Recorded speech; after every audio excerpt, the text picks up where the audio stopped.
Hi, everybody. This is Rick Lee James. My guest today on Voices in My Head is Jennifer M. Greenberg. Jennifer has an amazing story of hope, and trust me, it is a story of hope, but it is also a story of her survival from psychological, physical, and sexual abuse, as well as suicide survival. So for listeners who may be sensitive or who have suffered this kind of trauma, or even if there are young listeners in the room, I just wanted to make you aware of today's topic before we began the show to help you discern the appropriate time and place of listening. Thank you for joining us this week, and enjoy my conversation with Jennifer. She has quite an amazing story of what God has done in her life. God bless, and thanks for listening to Voices in My Head. Today's podcast is brought to you by Audible. Get a free audiobook download and 30-day free trial at audibletrial.com/voicesinmyhead. That's audibletrial.com/voicesinmyhead. Over 180,000 titles to choose from for your iPhone, Android, Kindle, or MP3 player. That's audibletrial.com/voicesinmyhead. Give it a try today.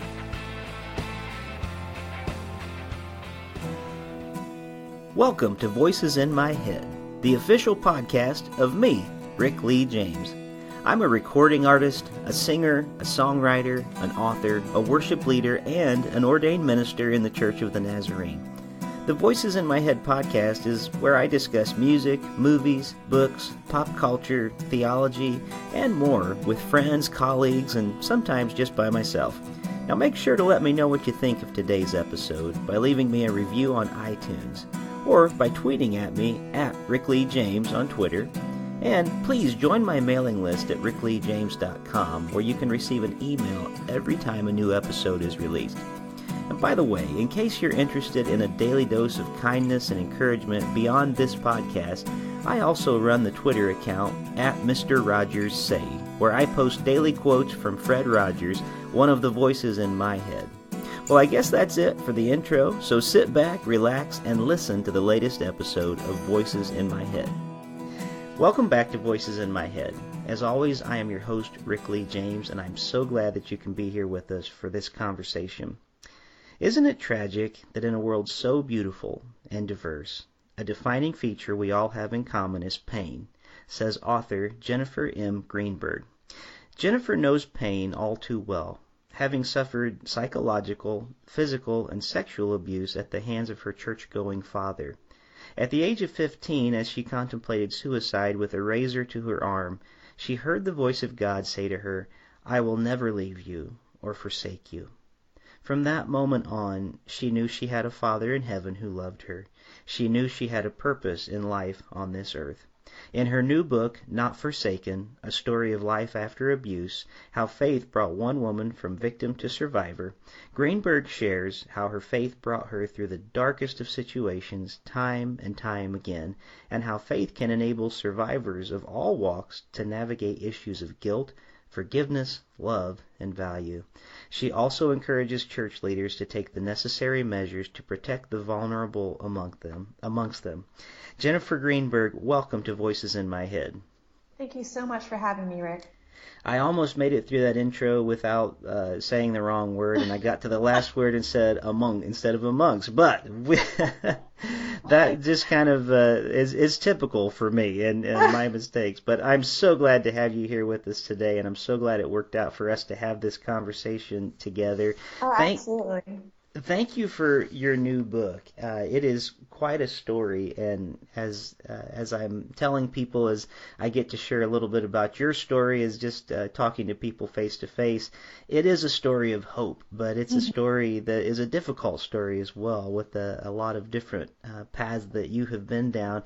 But before we get too deeply into the book today, I just want to talk about you a little bit. You are not only a wonderful writer, and I so appreciate what you have written in Not Forsaken, but there's a lot more to you than that, and one of those things is that you are also a gifted musician, and I was just listening to you this morning on one of your albums, and my goodness, what an amazing voice you have. Thank you so much. I was just curious, do you have any plans upcoming for any future albums or anything like that?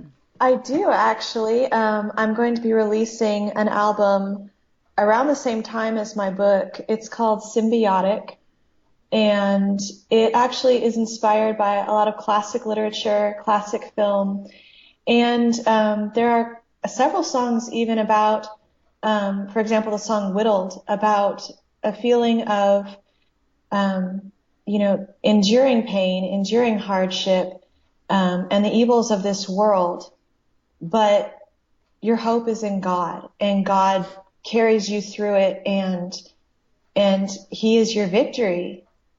And He is profoundly faithful. And so I'm releasing that alongside my book, and that's been incredibly encouraging to me. I've always loved music. In fact, when I was a kid, playing the piano, playing hymns, and singing songs like Be Thou My Vision, Amazing Grace, How Great Thou Art, those songs really were the anthem of my hope and carried me through so many dark times. So music played an integral part in how God enabled me to endure abuse. Wow. Well, that, I've heard that time and time again, the way that music has sort of been a help and a healing agent. And there is something special about the way that God works with music. As a musician myself and a songwriter, I know that there are times that I feel like I just can't express the emotion or the feeling or sometimes the joy or the pain in any other way than just with music. Sometimes just it speaks in ways that sometimes the printed word can't. But I was really enjoying some of your earlier projects, and it's actually, if people want to listen to that, they can go to your website at jennifergreenberg.net. So I'm going to let them know. And but I was listening through Apple Music, and I know people can buy your music online, but it's great stuff. So before we got too far into the book, just as a fellow musician, I was really impressed with what I got to hear. So thank you for sharing that. Oh, I appreciate it. Thank you. Well, let's get into some of your story today, Jennifer. And again, for listeners who are tuning in and finding about Jennifer today, hers is a story of hope, but it is at the same time a difficult story. And you are a Christian abuse survivor, you're a stay-at-home mom, and now you're an author. So tell us a little bit about yourself and why you have written this book, Not Forsaken.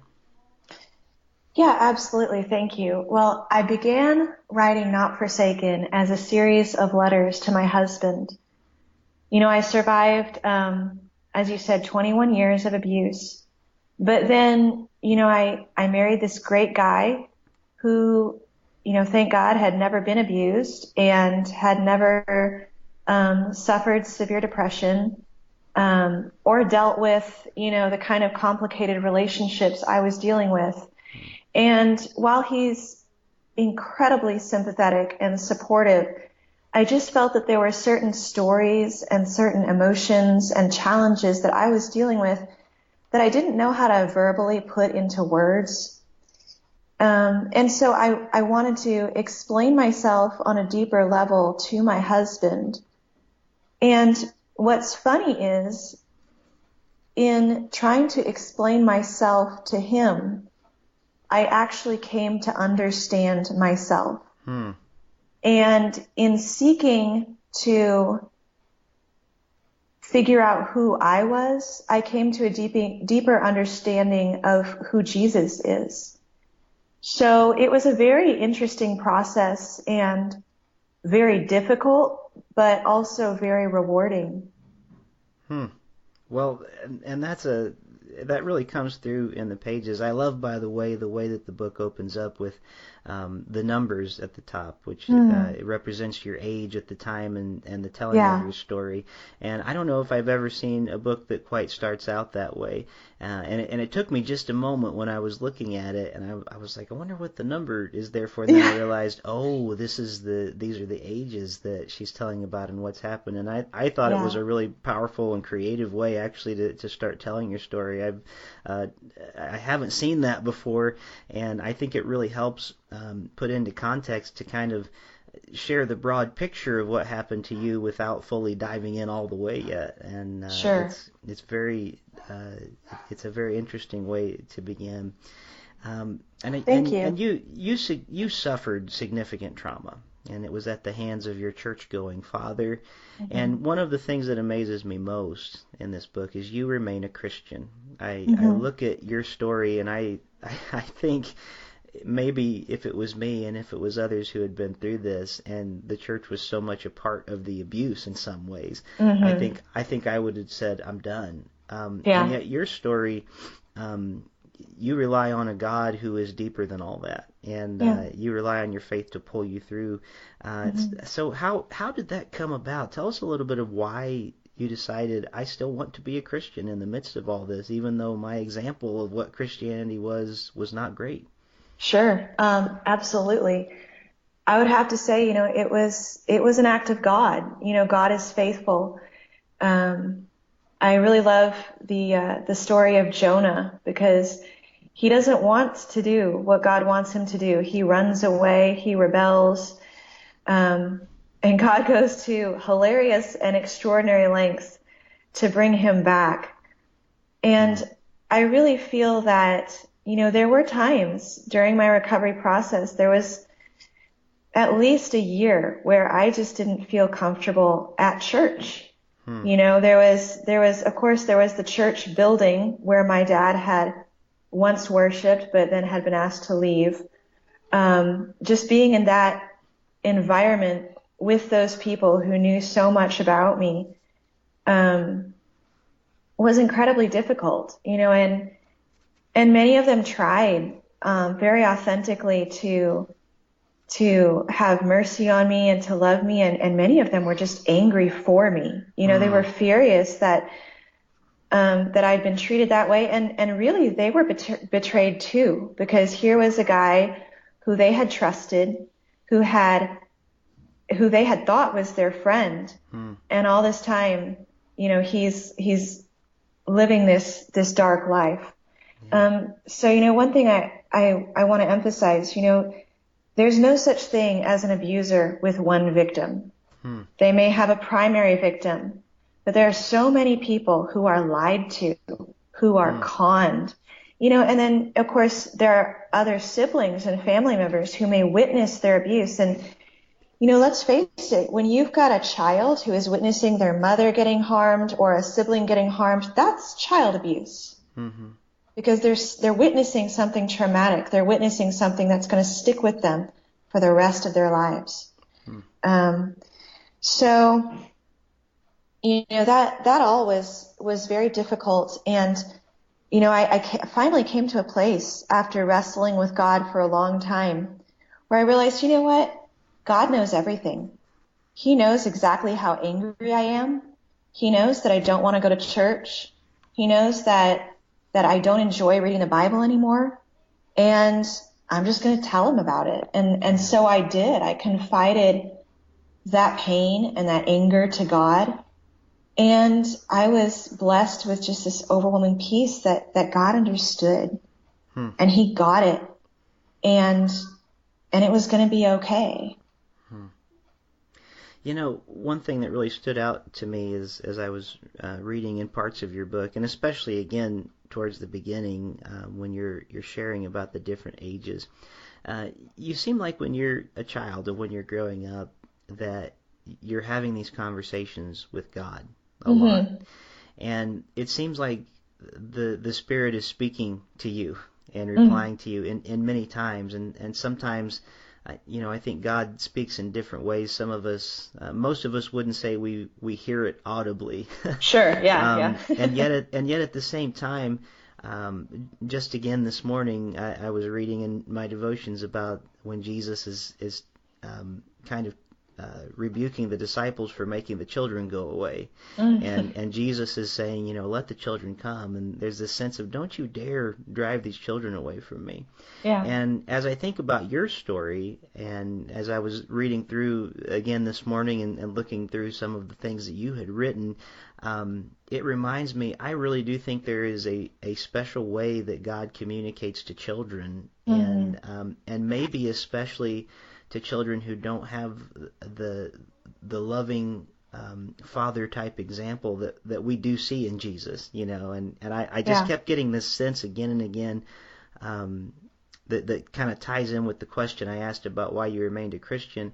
I think you really truly had a sense that the Lord was so present with you in those moments of darkness and in those Yeah. moments of hurt in a way that no other human could be. Would you say Yeah. that was accurate? Absolutely. And you know, you think about what a complex being God is to create the universe with his words. He's so high above us, and yet he chooses to relate with us in such beautifully simple ways. He calls himself a father, a shepherd, um, a redeemer, a friend, a mighty counselor. You know, so God, he's incredibly merciful and faithful, and he characterizes himself in ways that we can understand, that a little child can understand. And that's one of the things I love about parables as well. He talks about complex things like heaven. You know, how do you understand what heaven is like? And, you know, and Jesus says, well, you know, heaven is like, you know, a mustard seed. And, you know, he makes these beautiful pictures that a toddler could get. You know, like the Good Samaritan is such a beautiful, simple story. A child can understand it. And yet it teaches us such a profound truth about his nature and his desire for how we are to respond to evil and what mercy looks like and what goodness looks like. So yeah, I truly feel that God did, you know, in his mercy, and he's so incredibly humble to bend down from glory and involve himself in the life of children, and he really does. Well, I want to talk a bit today about how to talk to other Christians about how they can assist survivors. And as we do this, another thing that stood out as I'm reading your book, it wasn't just your father. You know, there's a story that you share about being on your way to a church camp, and it was a long drive. It was around 10 hours. And you had stopped, it seems like, if I remember right, it was about halfway maybe, and you were staying at the home of a pastor. And the pastor of the home you were staying in seemed like he said and did and tried some really inappropriate things with you, which I'm reading it, and I had to stop and talk to my wife, and I said, this is just creeping me out. You know, I can't believe this is going on. And yet we know with the Me Too movement that has happened, we know that there's a lot of things that have happened in society, but that also gave birth to sort of this Church Too movement that's been going around, where people have been coming forward with their stories of surviving not only abuse and trauma in their homes, but even in their churches. It's been happening, and it's awful to think that in many cases people don't have a safe place in their church even, and they need some help from there. So I want to talk to you about today, as a Christian and abuse survivor, what do you want other Christians to know about how they can assist survivors? And right along with that, what do you want other survivors to know about Christians and the church?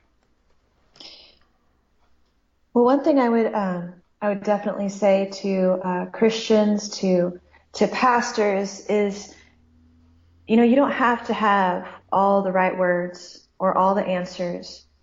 You know, as someone who has survived over 2 decades of abuse, I can tell you, nothing you could say to me is going to heal all the wounds or draw my abuser to repent. Because trust me, I tried for over 20 years, nearly 30 years, to be Christ, to be a representative of Christ in his life, and to draw him to repentance. And, you know, barring an act of God, it's just not going to happen. You know, the Spirit has to work in his heart. You know, so I think a lot of times people, they do 2 things. Either they get overwhelmed by the magnitude of the problem and they don't do anything. They sort of shut down. Or they start they're arrogant and they think, well, I can handle this. I'm just going to DIY fix this. We can handle it in-house. Everything's going to be fine. And so I think what we need to realize is we can't be everything to everyone. You know, maybe you're a pastor and that's wonderful, but you're not a therapist. You're not a police officer. You're not a lawyer. You're not a counselor. You know, so knowing your calling, knowing what God has called you to do, what your skill set is, and being content in that. And, you know, just being able to say to someone, even, look, I don't know what to say. I don't know what all the right words are. I can't imagine going through what you've been through. But I would love to listen, and I would love to pray with you, and I'd love to take you to this pastor over here, or take you to my friend who's survived abuse, or, you know, help you find a counselor. So, you know, on the one hand, don't be intimidated thinking that you need to solve this problem, because it's not a problem to be solved. And on the other hand, don't in-house it. I think a lot of times, you know, when we see these church scandals crop up, it's because the church administration didn't file that police report, didn't get the victim counseling. They kind of swept it under the rug, or they tried to deal with it in such a way that just didn't address the problem on a fundamental level. And that's really what I think gets some churches into trouble, and why we're seeing a lot of these scandals blow up to the extent that they are. Yeah. Well, one thing I also appreciate about your book is it's not just your story. You really are trying to give some tools to help survivors and to help other people as they deal with survivors. And you talk about abusers and gracers. Would you mind telling us the differences between those two, and how to distinguish which is which between an abuser and a gracer? Absolutely. Well, you know, our theology listeners will probably recognize the term common grace. This idea that whether someone is a believer or not, God is working in their lives, restraining their sin, you know, and hopefully inspiring them to be a better, more righteous person. So the difference between abusers and gracers, you know, when you have someone who's an abuser, they may claim to be sorry. They may pretend to make amends or pretend to change, but their heart isn't in it. They feed their sin. They continue in their deviant ways. They may claim to be sorry, but you don't see the fruit of repentance in their lives. So you don't see them going to a counselor, reporting themselves to the police, holding themselves accountable, and actively trying to progress out of their sin. Rather, you're going to see them staying stagnant or returning to their sin over and over again, or you're going to see them getting worse and worse and worse. And that's when you see someone who's just feeding their sin, honing their sin, you know, becoming the kind of evil person that, you know, we're reading about on the news these days. It seems almost every day something horrible just explodes in someone, and you know that evil's been building up in their hearts for years, if not decades. And finally, it's just reached a point where it blows up like a volcano. Whereas a gracer, whether they're saved or not, is someone who recognizes what they've done as wrong, who has sympathy and empathy for their victim. They will try to make amends for what they've done. They will actively try to change their behavior. You know, they may go to rehab. They may seek counseling. They may report themselves to the authorities and say, hey, I did this, this, and this to this person. So they're going to hold themselves accountable. And one thing I think is very important too is a repentant person is not going to expect or demand forgiveness, because they're going to understand that what they've done is so horrible that they don't deserve to be forgiven. So they're going to give their victims space. They're going to say, you know what? If me emailing you gives you stress, stresses you out when I call you on the phone, whatever, I'll leave you alone. I will step out of your life. I will give you space to heal. It's okay. I'm so sorry. That is a sign that they're truly repentant. An abuser, on the other hand, will often say, no. If you're really a Christian, you have to forgive me. You have to let me into your life. You have to let me near your kids, And so there's this dichotomy, but it's all about heart motives. It takes so much wisdom, but you've got to discern those heart motives, and you've got to be so careful. Yeah. And so often Christians are easy prey to that, because Absolutely. we try to be people of grace and forgiveness and mercy, and sometimes I think abusers see that and they take advantage of that too. And Yeah. so I'm glad you write about those things for us in that way, that we can hopefully become discerning people together. Let me ask you this: how can survivors be encouraged by the gospel? Oh, in so many ways. I think for me personally, I had been a Christian for a long, long time, for as long as I can remember, really. I don't remember a day when I did not believe in God. But when I had been married probably for about 10 years, it struck me that Jesus is an abuse survivor. He Wow. He was betrayed by his friend, someone he loved dearly. He was abandoned by many of his friends. His own family accused him of being crazy. He was falsely accused. He was called demon possessed. He was called a drunkard, a false teacher. And, eventually he was taken captive. He was beaten up, and he was murdered.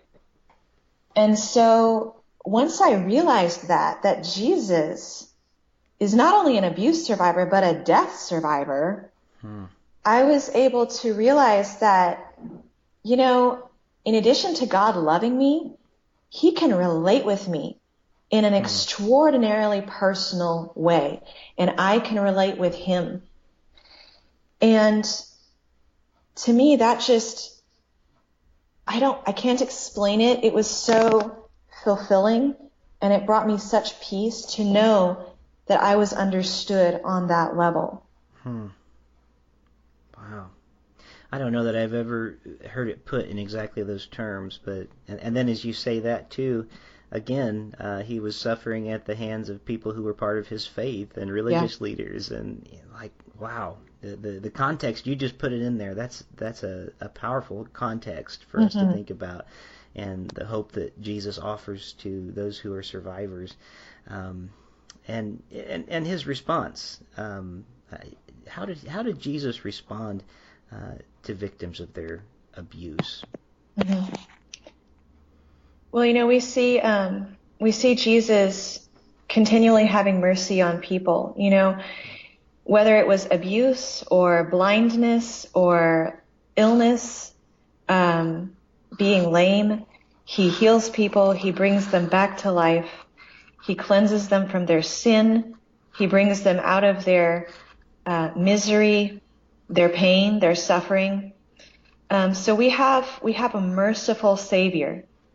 We have a Father who loves us and is willing to bend down to our level so that he can catch us up in his arms and pick us up where we're at. A beautiful parable I mentioned earlier is the Good Samaritan. The Good Samaritan, in a lot of ways, he helped an abuse survivor. He helped this man who had been assaulted, been beaten up and robbed, and he was just left in the road, lying in the road, bleeding and broken. And the Good Samaritan comes along after these, self-righteous people who maybe they're worried about their reputation, they're worried about, their branding, how things look, their time, their expense. They're thinking about themselves. the Good Samaritan comes along, he picks up this broken man and he takes him to safety. And so that's really how Jesus treats abuse victims and survivors. He meets us where we are, in the dirt, on the side of the road, bleeding and broken. He picks us up and he takes us to safety. Wow. And before we had started recording today, actually, you made mention of something too that I thought was very helpful, and might be helpful to those who maybe have suffered abuse or trauma, or maybe are currently experiencing that. And you said something to the extent of, I tend to think of my story as surviving as, I think you said it was, you look at what happened to you as though it were like a car accident that happened to you. It's something that happened to you, not something that you did. Yeah. And I think that's hopefully a very helpful way for people maybe to start looking at their own, if they've encountered this type of abuse in their life, because it really is. We have to emphasize, I think, again and again to people, this is not something that you did, and it's not something you brought upon yourself. This is something that happened to you, and we wouldn't make a person feel guilt if they got hit by a car, or struck by lightning, or it's just or any of those type of things, and yet. Just probably whatever we do in our own minds, I'm sure we hold that into ourselves, because it's and so often that's a trick of those who are doing the abusing, I think, too. They maybe want to make them think that they've done something wrong, or it's their fault. But it's so important, and we just want to emphasize that again today, that this is not something that's your fault. This is something done to you, and I'm so encouraged as I hear you talk about the God that you obviously know so well in Jesus, and that has come to you in so many ways to meet you in literally, as the psalm says, out of the depths I cried, Yes. And we have a God that just enters into those depths with us and to pull us out, and not only just so often we want the story just to be, well, then Jesus saved me and everything got great, right? But your story is one of, oh no, Jesus stayed down in the pit with me, when I couldn't get out, and he wouldn't leave until I could come with him, type thing. Absolutely. And I mean, it makes me teary just thinking about that kind of love and grace. And, me too. It's just like, you lead me through the valley of the shadow of death. Jesus is with us in the shadow of death. That's evil. That's sickness. That's pain. That's suffering and fear. It's not just abuse, but just all the many terrible things that happen to us in this fallen world, that may bring us to our knees and cause us to despair. And it's funny is so often I tend to say, that I was clinging to Jesus, but really Jesus was grasping me. Yes. There were so many times when I know that my human heart would have failed. I would have given up. I would have forsaken God, but God did not forsake me. He was faithful, and he is faithful. Wow. What a testimony. I so appreciate you sharing that. If we could, and I know we've already gone over the 30 minutes. Are you still okay? Oh, you're fine. You're fine. Yeah. Okay, great. I wonder if you could tell us about your experience with depression and suicide and moving on from those things. It seems like there is so much depression in our society right now, and so many people who suffer from that. And I don't know if it's just I'm paying attention more or what, but it seems like I'm hearing a lot more about suicide lately, and I hear about it from very young children. It seems like I hear about things sometimes even as early as elementary school, kids who have tried to take their life. And I wonder if you could just share maybe some of your experience of dealing with that depression and overcoming and surviving suicide, and how you move past both of those things. Absolutely, yeah. Well, in my book, Not Forsaken, I have a chapter that's an allegory. And so depression is depicted as a character, and as is suicide. And so, I walk along through this valley with them and we have a conversation. And, they start out, depression starts out seeming friendly and seeming kind and thoughtful and sympathetic. But she plays to the negative and she reinforces the fears and the insecurities. And so, and this is something that I have noted in my own life, it's like I'll start with a minor insecurity. Maybe my husband comes home tired after work and I just think, oh, if I were a better wife, he would be happier or, something like that. Mm-hmm. And that little seed of insecurity grows and it builds and it sort of snowballs until, maybe a couple days or a week later, I'm thinking about how much better his life would be if I weren't in it. And so, one thing that I think a lot of people don't realize is that, suicide, when you are in that place in your heart, it's not a scary thing. And that's why it's so dangerous. Mm-hmm. It's something that feels right and it feels true. And so we really have to be careful that we are not confusing the lies of Satan and the lies of sin and fear with the truth of God. And the truth is that you are created by the creator of the entire universe. Not only that, but you are created in his image. And you are so valuable and so loved by him that he was willing to become human and suffer through this fallen world and be nailed to a cross so that you could come live with him in heaven. That's how much he wants to live with you. And so, we need to, when we're in those dark places, when we feel like nobody would ever want to live with us, nobody would ever want to be our spouse, be our loved one, we need to remember that Christ died so that he could live with us. And so we need to derive our identity not out of our pain, not out of what's been done to us, not from our situation or even things we've done. All of us have sinned. We've all fallen short of God's glory. So instead, we need to define ourselves and define our value in Jesus Christ. And that's really, depression is a thing that many people struggle with over and over again. A lot of times it comes in waves. And there's two different kinds of depression too. There's the clinical depression, that may be caused by hormones, chemical imbalances in the brain, mental illness. But there's also depression where you've just had a depressing life.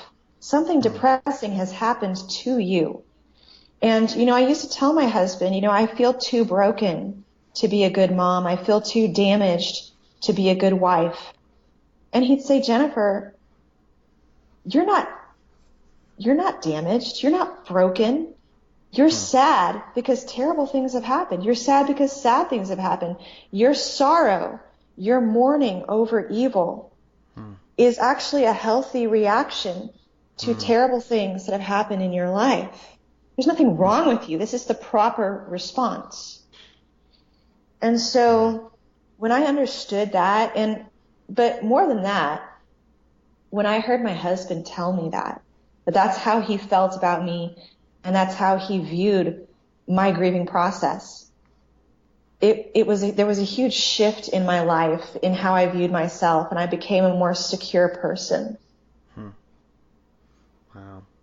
It sounds like, by the way, and I meant to say this earlier, it sounds like your husband is quite a guy. Oh, he's wonderful, yes. Sounds like that the Lord really put you two together for quite a wonderful purpose, and I'm so glad to find that.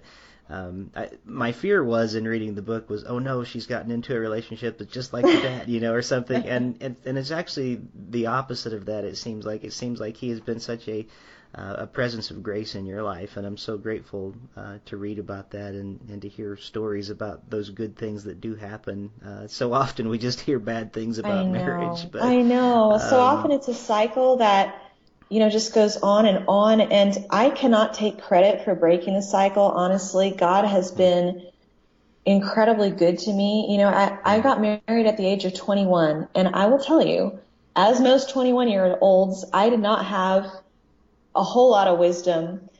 And coming out of what I was coming out of, I had a very strange and warped view of what marriage was, what mhm. love was, what fatherhood was, and what healthy relationships were. I had no idea what a healthy relationship looked like. So, again, God worked in my life and just worked everything for his glory. Without Jason, my husband, Not Forsaken would not have been written. Hmm. At least not at this point in my life.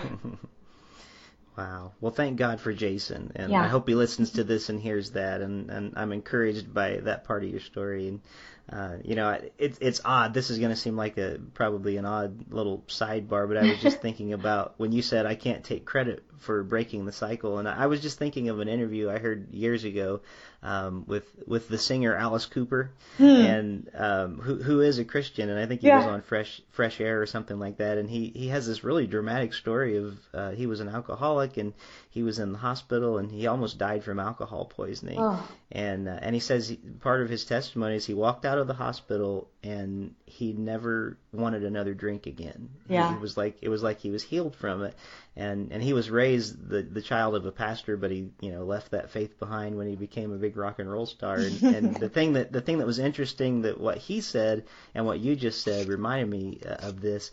He said I knew it had to be God that did that in me, because you don't just stop being an alcoholic. And he Right. said and the thing that, and he kind of gets emotional when he tells it, and he says the thing that's so powerful is I didn't even ask to be free of it. Isn't you that know amazing?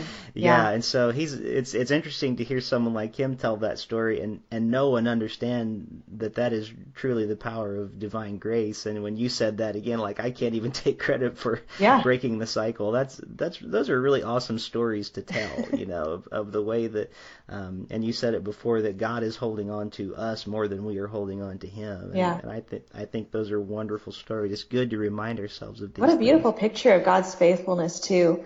Yeah. To be born into a Christian family, the son of a pastor, no less, Mhm. and to fall so deeply into sin and dysfunction and addiction, but then despite all that, to have God bring you out. And that just, again Yeah. points to, we are not defined Yeah. by our situation, by what's been done to us, or even by what we've done. We are defined by the love of Yeah. Jesus Christ.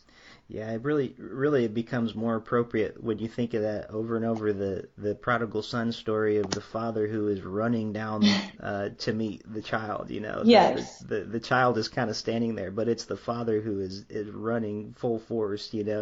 That's it's a good image in that parable of truth, I think. absolutely.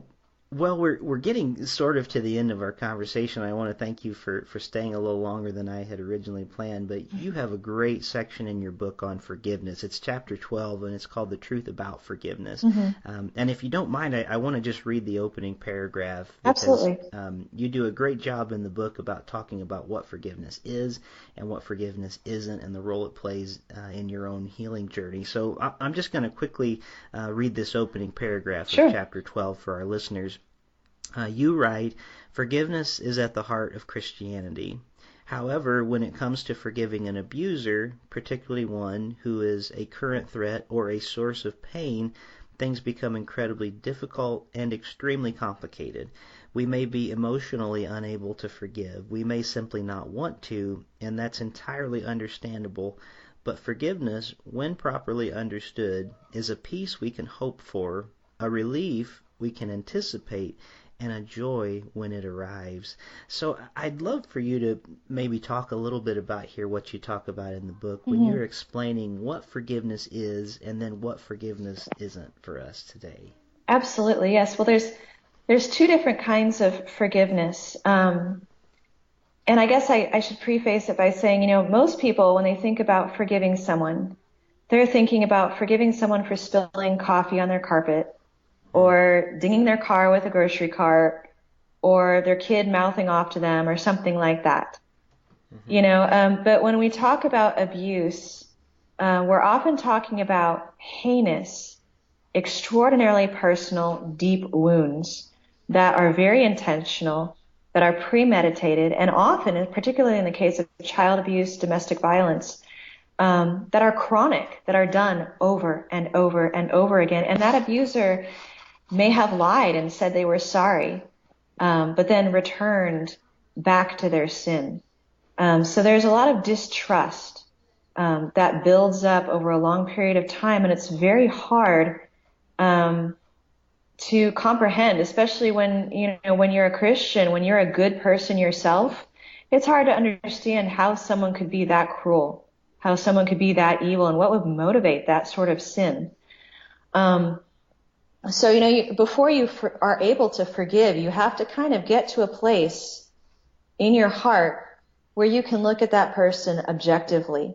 Because if you're so twisted in knots and pain, and you're disoriented and confused and really heartbroken, you can say, I forgive you, but that doesn't take away the acute agony that you're in or the distrust that you feel. So, it's important, I think, to be able to progress on your recovery, in your healing process, before you say, okay, yes, I forgive you, forgive and forget. Because really, I find that's basically like applying a Band-Aid to a stab wound. It just doesn't work in these situations.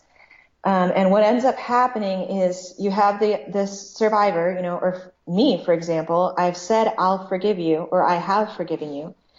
But then the next day, I'm upset to the point that I'm nauseous again. And I realize that I haven't forgiven and I don't feel forgiving.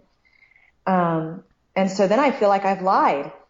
And I feel like I've betrayed my abuser because I didn't follow through on forgiving them. And so I wrap myself up in this guilt that I shouldn't have to carry. So, but I tackle two different kinds of forgiveness in my book. There's limited forgiveness and there's reconciliatory forgiveness. Limited forgiveness is kind of where I'm at with my dad.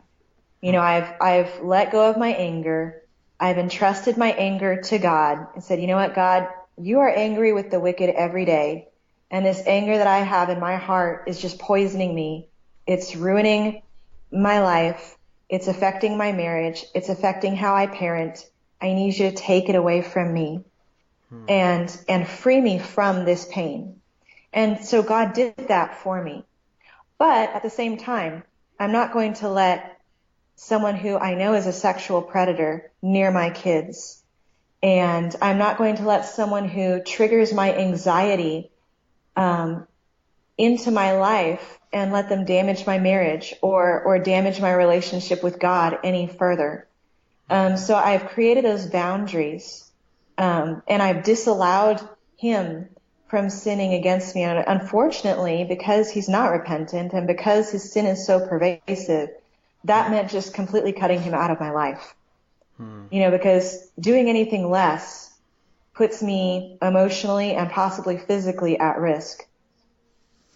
So, but the other kind of forgiveness, and, some survivors are blessed with this. It is a true blessing, is reconciliatory forgiveness. And that's when you have someone who's sinned against you, whether that be a sin of abuse or some other grievous wrong. But they're genuinely repentant. They are so sorry for what they've done. They've humbled themselves before you. They've attempted at least, as much as they can to make amends. Obviously, in cases of abuse, what can you do? There's nothing that you can do that's going to make amends for a wrong like that. But they've tried, and they will hopefully keep trying. And, they're humble too. They're not going to demand forgiveness from you. If you're still angry, they're going to be like, you know what? Your anger is justified.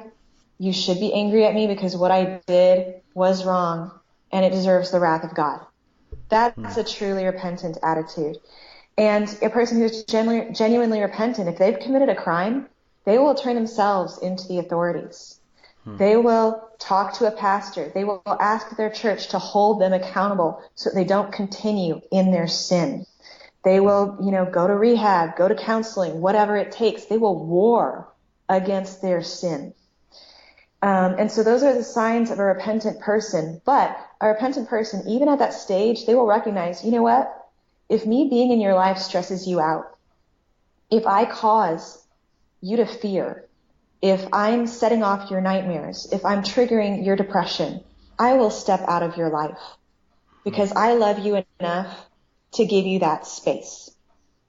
So, I think that's really key. I think a lot of people, they talk a lot about forgiveness, but they forget or they skip repentance or they have just a shallow understanding of it. It's so much more than saying, I'm sorry. Yeah.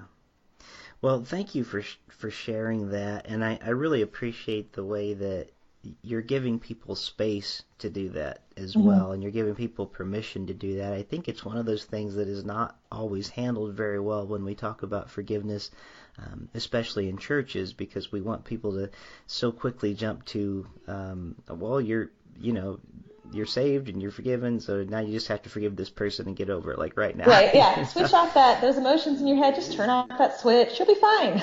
Exactly. Not the way it works.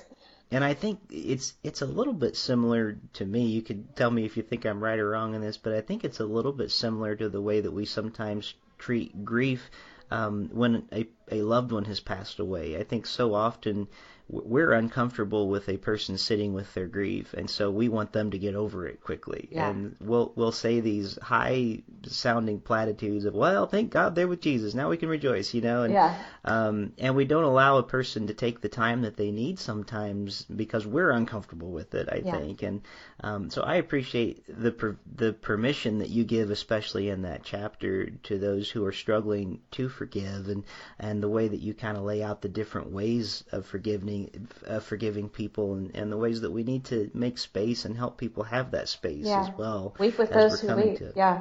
Yeah, for sure. And I think that's all a very healthy thing, and maybe it's a good thing for us to do. Even in a person struggling to be a person of forgiveness, God is still working in the midst of that struggle, I think. And just as you said about a person who is repentant, and it doesn't mean that there aren't consequences to it and that things don't happen, but I think it's a sign of grace working in their life that they want to repent. And I think it's true as well for those that are really trying to forgive. That is also a sign of God's grace that we would even want to forgive. Exactly. It's a miracle. Forgiveness is a miracle, just as repentance is a miracle. And one thing that I found incredibly comforting was the story of Joseph. When he finally is able to forgive his brothers for beating him up and selling him to human traffickers. I mean, can you imagine? Yeah. When he's finally able to forgive them, 40 years have passed. It's not something that happened a couple days later. It's something that he processed through over a period of decades. God enabled his recovery. God drew him out of domestic violence, out of the pit, out of false accusations, out of prison, out of slavery, and enabled him to forgive those who had wronged him. And God gives us that space. He loves us. He is powerful enough to forgive any sin. He doesn't only forgive people who are perfect. He forgives people who are broken and who are in pain and who are, as David said, his bed is soaked with his tears. Those are the people who, our great physician has come to heal. And so we don't need to feel inadequate because we're hemorrhaging grief or we're overwhelmed by heartbreak, we don't need to feel like we need to recover to a certain extent before God will accept us. We can, like that poor man who the Good Samaritan rescued, we can be lying in the mud on the side of the road, bleeding and broken, and God will come along and he will love us and he will take care of us. Yeah.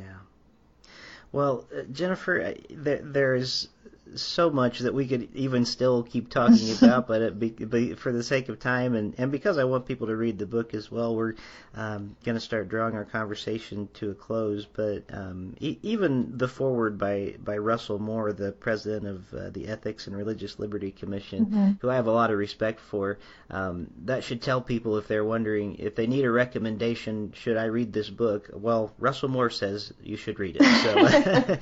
So, but his foreword is excellent to the book as well. And I can't wait personally to share this with my own pastor, because there's just so much good in here that is we're always at my church asking how can we help better, and we're looking for good counselors to send people to, and I think this book is going to be an incredible resource for people. When this episode releases, actually your book will have officially released and been out for 1 day, so yes. This is sort of going to be the celebration podcast in some ways of a book like this releasing. Awesome. And I want to let everybody know that's listening, you can go to jennifergreenberg.net and you can find out not only about this wonderful book, Not Forsaken, that she has written, but you can also find her music, and there's some great videos on your website as well I want people to be aware of.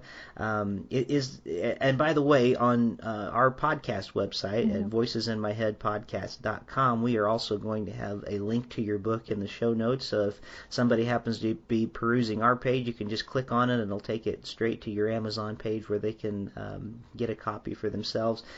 Is there anything else that we should tell people about your book before we end our conversation together, or where they can find it or find out more about you? Thank you so much. Yes. Well, as you mentioned, you can find Not Forsaken on Amazon, and please connect with me on Twitter.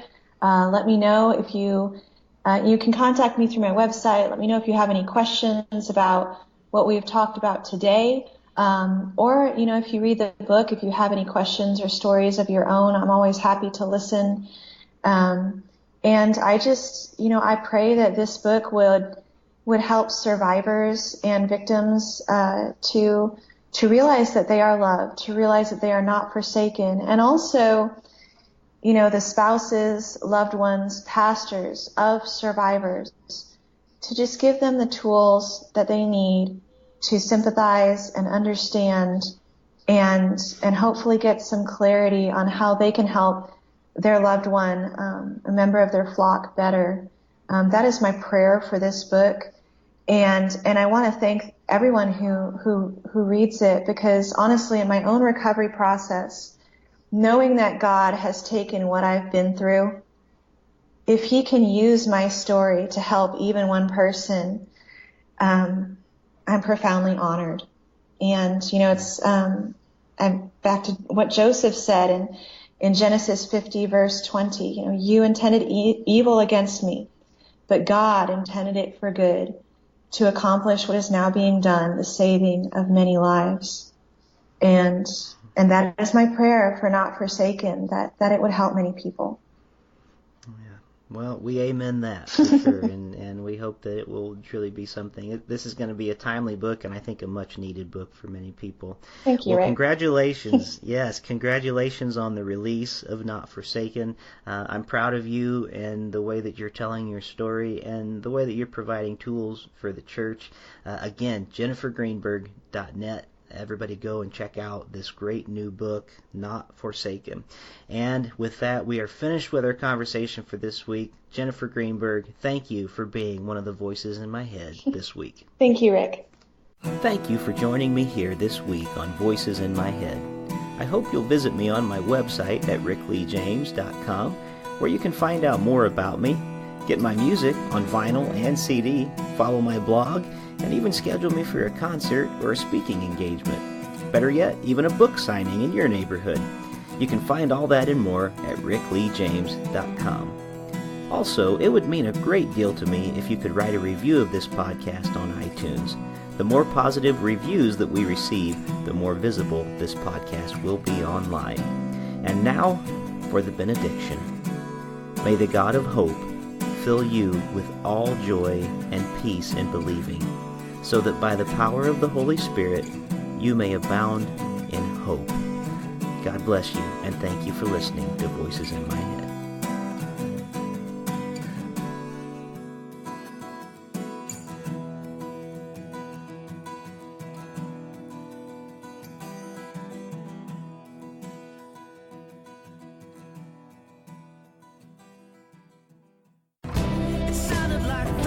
This is Rick Lee James, and the music you are hearing is from my new album, Thunder.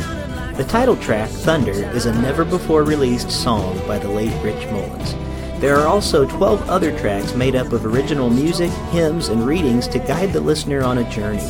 You can buy Thunder today on clear vinyl and CD, or stream it on Spotify, Apple Music, and almost every other music streaming service. Thunder, hear it today at rickleejames.com.